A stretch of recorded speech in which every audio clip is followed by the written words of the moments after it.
always travel the world to go behind the scenes of the greatest computer games. This time we visited one company in California, USA, that's using Hollywood-style talent and effects to impress today's gaming public.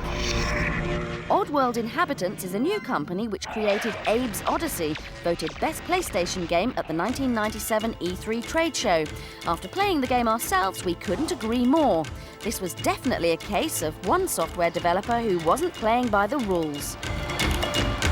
There are plenty of famous actors and directors who've lent their names to movie-like games, but Oddworld's co-founders Sherry McKenna and Lorne Lanning are from a world of special effects and theme park rides.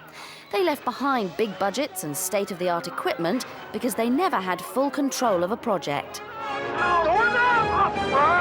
When you are the vendor, the client thinks that they know more than you do about what you're basically doing. So you'll have the suits come down and say, yeah, that looks great.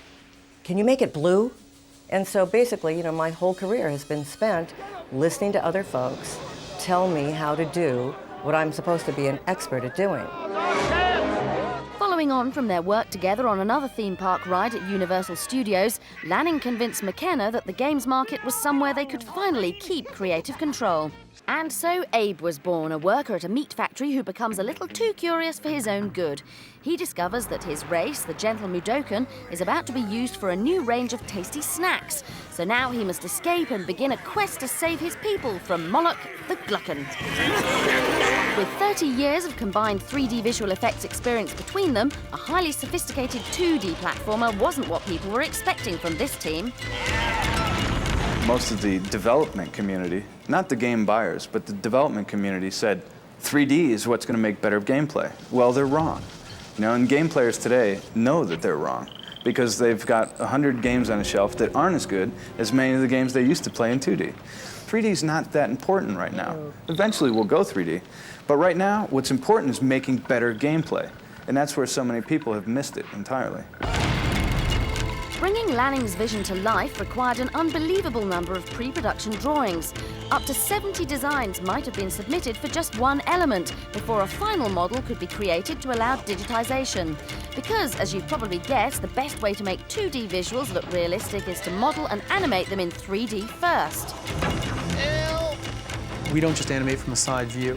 We make sure that the animation works and the weight works from a front view, from a top view, and from a 3/4 perspective view. We want to make it as solid as possible all the way through, which is why when we do movies, the characters seem like they exist, because there's a center of gravity. Of course, what was going on behind the characters was just as important, and the resulting backgrounds could easily be mistaken for paintings. With careful planning between the background artists, animators and programmers, both cut sequences and interactive gameplay were joined seamlessly. Just as you can be immersed into a fictional world at the movies, Oddworld were aiming for the same approach on the smaller screen.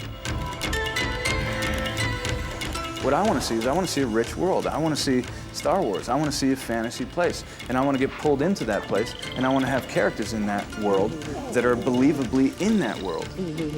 Like the storyline of the game itself, Abe's Oddysee is an epic, and there's a lot more to say about this impressive achievement. We'll be returning to Oddworld and our trip to California in another episode to find out more about the small guy with the big plans.